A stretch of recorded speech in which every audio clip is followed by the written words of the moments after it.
2020, does that close the window a little bit and say, I need to really, get ready for the next 3 to 4 years and take advantage? And not really. I'm getting old. I'll be 30. I'll be 30 by 2016. So, I think in my mind I had 2012, 2016 for a lot of years. And you never know. I could continue. But right now it's I don't like looking too far ahead. I'm not even looking past, of course, Friday. I got to make the team before I can do anything. So it's of course I want it back in there, no matter what. And I think we will. It's a hard push we got to make. Just thinking about what's come out of all the news that's come out about 2020 and the Olympics. I mean, it seems like a lot of the people in the wrestling community, which is a pretty big community, to come out and speak their piece about it. You think that's something where you guys have come out and try to make your voice heard among the Olympic committee? Yeah, I think they sort of when they made their decision, they didn't know what the circumstances were going to be. And the wrestling community is big and it's very strong. I think it's in 200-some different countries, and they all stood up and we united, and we're going to fight this fight together. Because doing it individually won't work. So whether it be us, Russia, and Iran, which are the powerhouses in wrestling, we're going to do it together. And I think we made some good changes up top in FILA and the rules. I love them. And I think those changes needed to be made, and they made them immediately. And we're going in the right direction, and it's another step for September.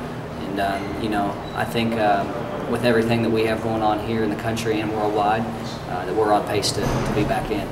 I asked John how he felt you'd responded coming off the bronze medal in London, because you won an Olympic medal, it changes your life, but probably nobody better than you knows how hungry Coleman Scott is, coming off that, and so how hungry are you?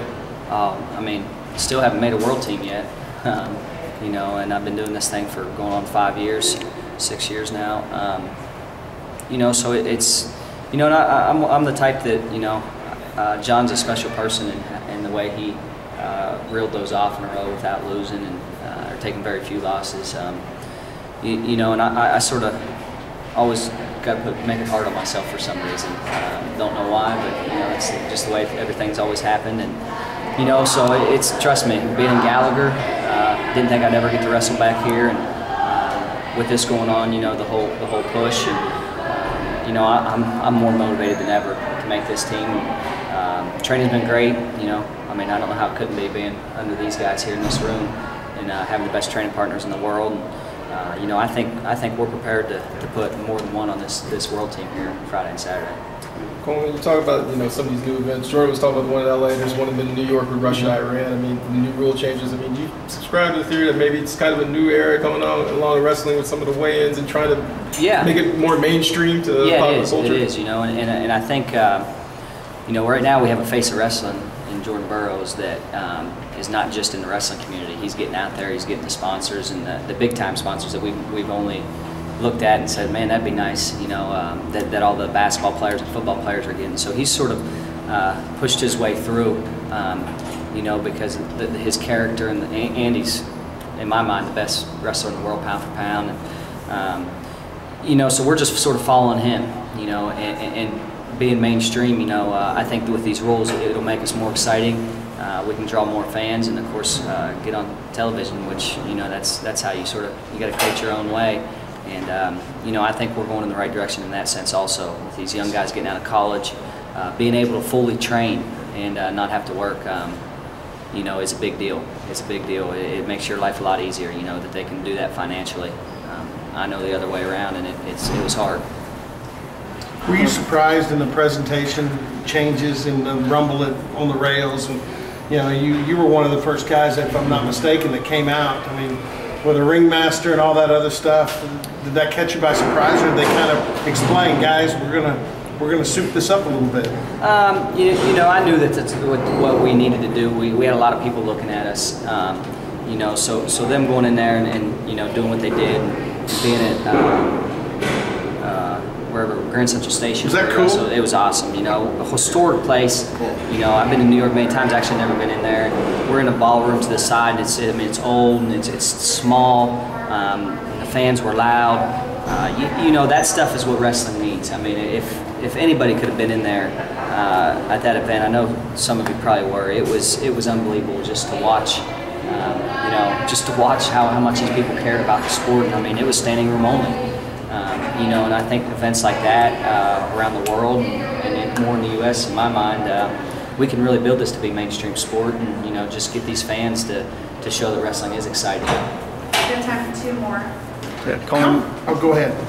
Coleman, you've had some tough matches recently. You know, you had Ope on site. You're getting good, solid, tough matches. How's that going to help you moving forward, and especially against, you know, you've gone back and forth with Humphrey, and then you got guys like Stieber coming up through there. Can you talk about the difficulty of that weight class, how you're going to get over the hump and use that experience? You know, I'm always one that says more matches the better, and of course I'm never going to shy away from competition or anything. And you know, I do believe that helps my training. You know, I got something to look forward to. I have taken a couple losses, and you know, that motivates me more than anything. You know, it sort of levels you out and see where you need to make your adjustments. And I did a lot last year, but leading up into the trials and then the World Cup and into the wrestle-off, you know. Before that, you know, I lost a couple matches, and leading up into that, and you know, I looked at the matches and what I needed to change, and I changed it. And you know, it's usually just small things, and it takes a lot to change them because most of them are habits. You know, but it's great to get those good, hard competitions leading up to a big tournament. In my mind, you know, nothing better than testing yourself as much as you can. How much have you heard maybe from some of the other competitors? And I know most of them, many of them collegiate. So, you know, the Iowans and the Iowa State guys and so forth wrestled here. But how much do you think some of the other guys are looking forward to wrestling in this building? I know if they're wrestling a cowboy, they aren't looking forward to it. You know, that's I've heard that a few times, that nobody really wants to come into Stillwater and wrestle one of us. You know, our fan base is usually pretty strong, pretty loud, and they're pretty brutal. And you know, I love it. And I mean, it's like that everywhere you go. If you're the away team, it's not easy. You know, and I think we'll have a little home mat advantage, and we're looking forward to it. And, like I said, there's going to be 5 of us, 5 alumni competing on Saturday and Sunday to make a world team. And you know, in my mind, we have legitimate shots. You know, we'll have Obi in the finals already, and then 4 #1 seeds. So we're right there. And you know, it's just, this is something little that can put us over the edge. And you know, it is motivating getting back in here. You know, I know Chris Pendleton hadn't competed in here since '05. I was only on one team with him, so '05 was his last time to compete here.